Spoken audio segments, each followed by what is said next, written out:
In preparation for the upcoming 2026 general elections, which will feature presidential and parliamentary elections, the Electoral Commission has revealed plans to begin demarcating electoral areas and reorganizing polling stations in the first week of the month of August.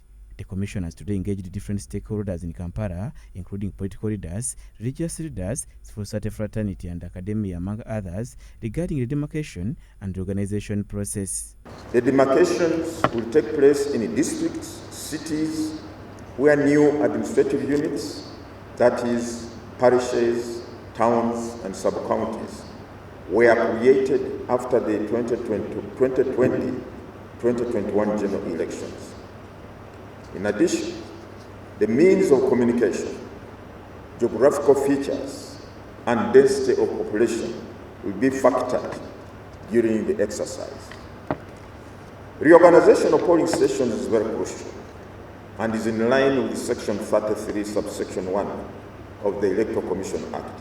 The chairman of the Electoral Commission, Justice Simon Peter Byabakama, has highlighted the rise in the number of voters, establishment of the new administrative units, and enhancement of certain polling stations. Consequently, there is a requirement for demarcation and reorganization of the polling stations. For the 2025-26 general elections, the exercise will involve or include locating polling stations in central places, relocating polling stations that were affected by infrastructural developments, the splitting of polling stations that have more than an optimum number of voters, reducing the number of polling stations in a given polling center, and ensuring that each parish and electoral area has at least one polling station.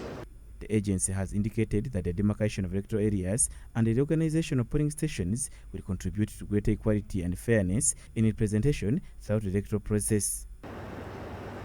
Arising out of our experience and the evaluations and comments from previous activities, the growth in voter population, and the emergence of new admin units in forms of villages, parishes, and sub-counties and town councils, definitely the demarcation of local government electoral areas and the reorganization of polling stations becomes a necessity. For the Commission to be able to update the voters register, then there must be polling stations where the voters whose particulars have been updated will be distributed. So reorganization will come ahead. For voters, registered voters to aspire for elective offices, they must know where the electoral areas are. Therefore, the electoral areas must be demarcated. Justice Byabakama further explained the matter concerning Ugandans living abroad and prisoners being unable to take part in the elections, emphasizing the necessity of electoral reforms that would enable them to participate in the electoral process.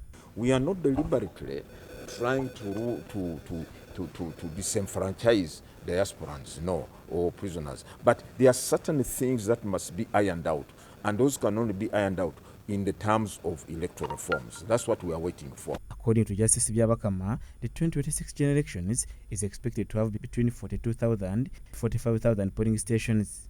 The number of voters is projected to be 22 million.